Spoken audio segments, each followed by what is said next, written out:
Hello and welcome to another update. In this one, I'll be covering the latest updates from the latest developments from the front line, starting out where the fighting is taking place, followed by the territorial changes. Then I have something to say about the amount of Leopard tanks lost throughout this offensive so far, and then a continuing on the Wagner troops in Belarus. So starting out, the fighting is taking place continuously by the Ukrainian offensive all the way throughout the Zaporizhia front and at the Bakhmut area, and then by the Russian side, especially here by the northern front. So starting out here in the south, the Ukrainian forces continue their fighting to the south of Novodanilivka in the direction of the village of Robotine, where here the Ukrainian forces have managed to push the Russian forces out of some fortifications here by the forest area that is here to the northeast of Robotine, and the Russian forces have withdrawn from this area right here and then moved to the heights next to the village of Robotine. As we can see with this topographic map here, this is the village of Robotine, the village of Novodanilivka, and Orihiv up here.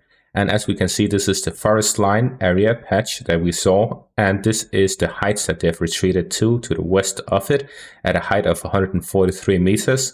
The forest patch area is about 117 meters, and the attacking area where the Ukrainians are coming from is 106 meters. So there's a 40-meter difference in the elevation to this area. This, however, also showcases the intensity of the fighting as well as the situation the Russian forces are in.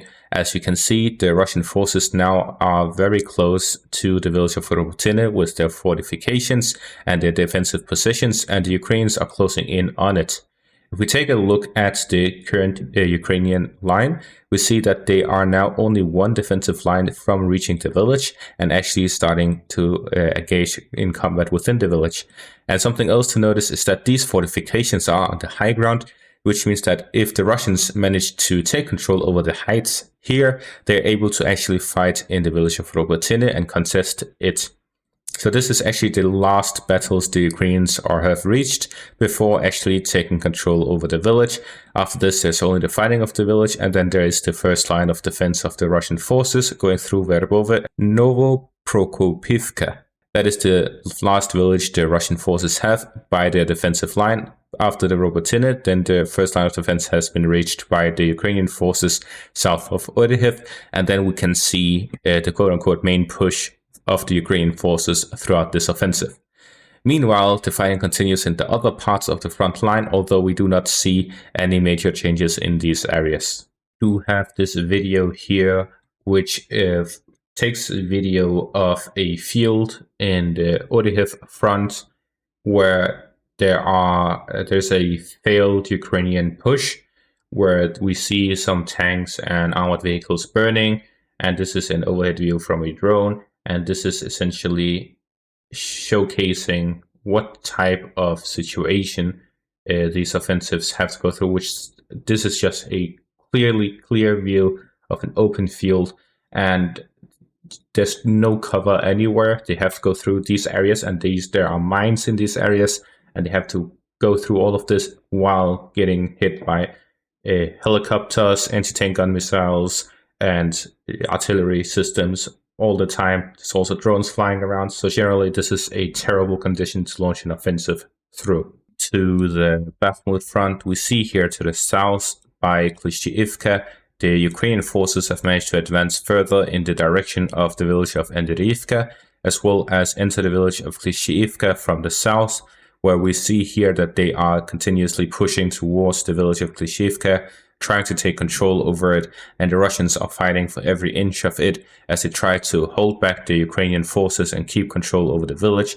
But so far, the Ukrainians are continuously pushing and seeing some minor success every day, which then accompanies into a major success as they have managed to capture part after part, and now they are very close to actually capturing the village. And as I've said many times, this is the most important village to the southern flank of Bakhmut, and them being so close to taking control of it is very dangerous for the Russian forces and is very close to being a major success for the Ukrainian forces.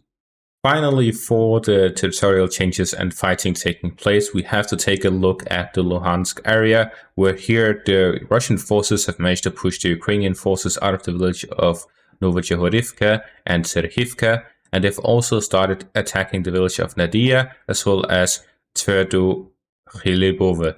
So these two villages are under attack by Russian forces, and the Russian forces have most likely full control over Novochehorivka and Serhivka by the time of the recording of this video, which means that generally the Russian forces are seeing some significant success across the river line here in the Luhansk front, and they are trying to push further and further westwards, taking full control over the border area and possibly starting an incursion further west, as we see them pushing towards both of these roads, which leads to Borova. And as I said in my previous video, this is a very significant area for the Russian forces. If they manage to take control over Borova and then launch further offensives in these directions, they could essentially,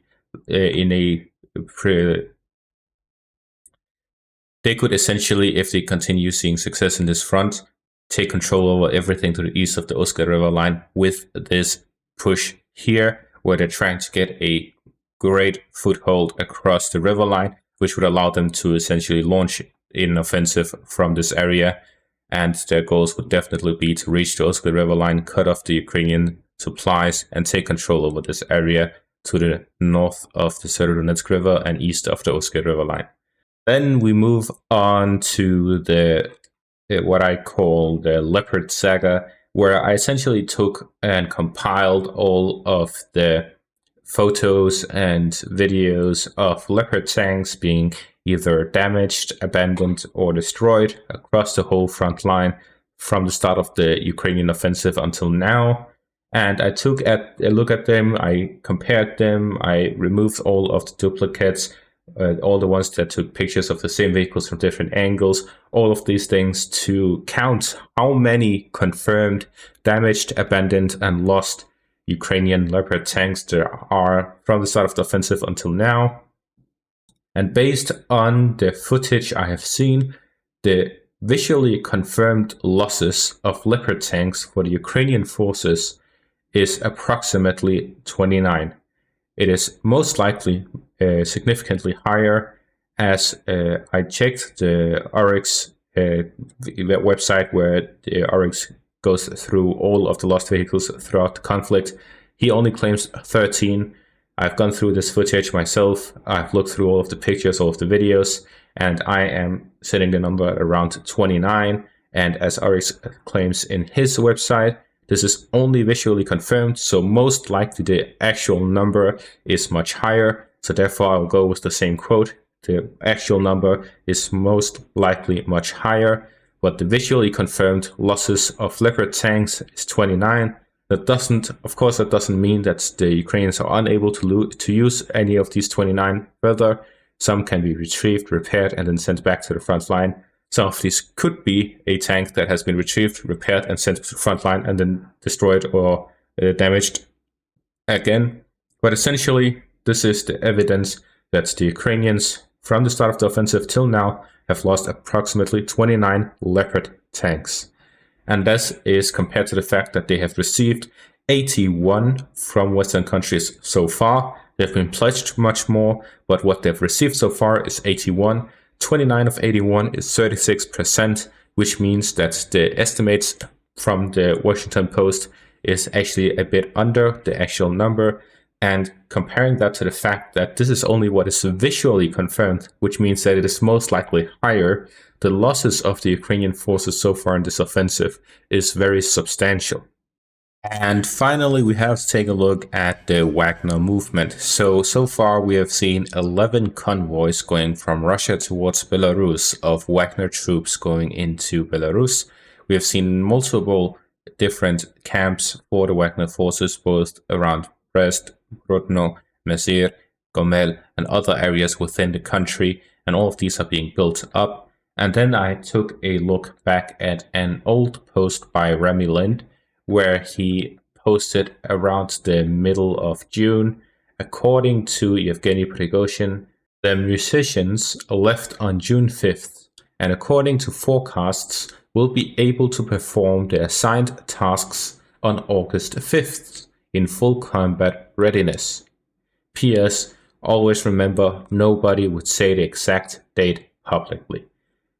So there is this magical date, let's call it the magical date, August 5th. Somewhere around that is what the Wagnerians were planning on re-entering the conflict zone, according to Prigozhin, prior to the uprising. So if the plans have changed or not, we don't know. This could all have been planned from the start, and now they have moved to Belarus. They are able to return to the war zone on August 5th, which would mean that they would attack from the north, or the plans could have completely changed. But Remy did refer to this at some point a few days ago, so there is an indication that this is most likely still the plan. August 5th or somewhere around there is when the Wagnerians plan on returning. This is the only circulation, so I'll leave it at that. Just keep your eyes on Belarus. If anything happens, then you know that there has been some planning ongoing, and it isn't a coincidence that the Wagnerians were sent to Belarus. And that is going to be all for this update. Thank you all for watching, and have a great day.